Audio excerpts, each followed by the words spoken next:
Ները ֆաֆից եւ այլն շատ կոշտ են արտահայտվում, ես դες վստահեցնում եմ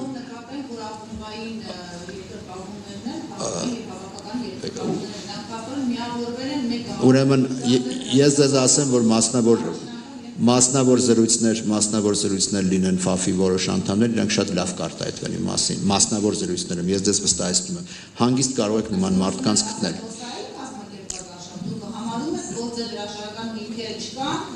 Ես հրաժարականի համար արդեն խոսեցի երկար ինստիտուցիոնալիզմի մասին եւ ես վստահ եմ, որ նույն ֆաֆում, նույն մյուս երկրպագա իրանք ինձ շատ լավ ճանաչում են անձամբ, կան մարդիկ, որոնք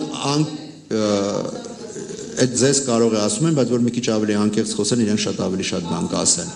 Ես էլ, բայց խոսեք իրանց հետ, ես ասի մասնավոր զրույցներում։ Հիմա որ ես թեման չշարունակենք, շատ կարճ ասեմ։ Այնտեղ կան մարդիկ, որոնք իրոք մտածում են, որ վատ է եւ բողոքում են, բայց կան մարդիկ այդ ամբողջ երկրպագ խմբերում, որոնք շատ կոնկրետ ուղղորդված են։ Չեմ կարող հիմա ասել ում կողմից, բայց տպավորությունը այդպեսին է, որովհետեւ մարդիկ, որոնք բոլորը ինձ շատ լավ ճանաչում են, որոնք բոլորը մասնավոր զրույցներում այլ բաներ են ասում, մարդիկ հանկարծ հանրային դաշտում այլ բան են ասում։ Ինչու՞։ Բացատրեցի ինչու։ Ես ասացի, որ հիմնական մասը այդ մարդկանց եւ բան չանենք էլի։ Դուք ասում եք, որ կան մարդիկ, որոնք երազում են նայել ձեր պատմությունը, դուք չուրախացան, երբ որ դուք դարձաք ՈՒԵՖԱ-ի ոսկորի անդամ։ Հիմա։ Չէ, չեմ ուզում ուրախանալ։ Այդ մարդիկ ինչու են ուրախանում ձեր կարծիքով ձեր պատմությամբ եւ ինչու ձեր հարցազրույցները, օրինակ, նախ պետապետ չէ, դեմատեր չեն, ինչպես կարելի է օրինակ Արման Սահակյանի Շիրակի ակումբի ղեկավարի հետ անել նախագահի եւ նույն Արտուր Սողոմոնյանի միջև խուսափում դեմ շփումներից եւ պարզաբաններից Այսինքն նախ ես երբեք չեմ խուսափել, երկրորդը սա քաղաքական բանավեճ է, երկրորդը դուք լուրջ մտածում եք ես Արտուր Սողոմոնյանի հետ պետք է բանավիճ եմ, դուք գոնե պատկերացնում եք ինչ փաստարկներ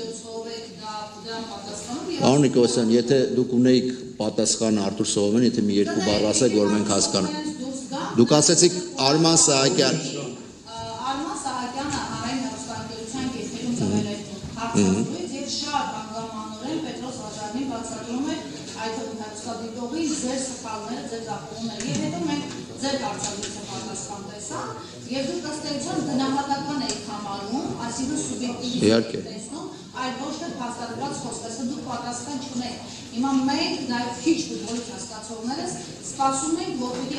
իրար դեմ նստեք եւ զարմիջեք, պլյուս գոնե ձեր հակափաստարկները լինեն հիմնավոր։ Եվ հաջորդ հարցը դուք իսկապես մտածում եք, որ ֆուտբոլի ֆեդերացիայի նախագահի,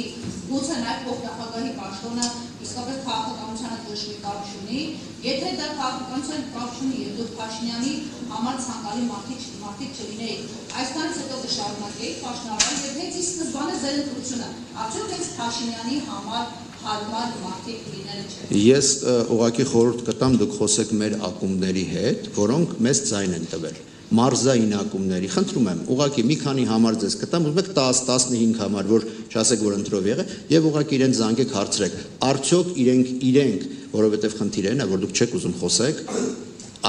կան շահառուների տարբեր խմբեր, բայց այն շահառուները, որոնք քվեարկում են, դուք իրենց հետ երբեք չեք խոսել։ Խնդրում եմ խոսեք։ Մենք այդ ցանկը տեսանք եւ առաջ չեք ցանկը ով Վերջին հարցը խնդրում եմ Վակտոր TV-ին։ Սյուզի ջան, ես կարելի մի ճշտում Չէ, արդեն չէ։ Ինձ ասացիք հարցումներ ուղարկեմ եւ դուք նոային հանձնած Ես ձեզ բոլոր Դուք էլ հնարավոր չի սենց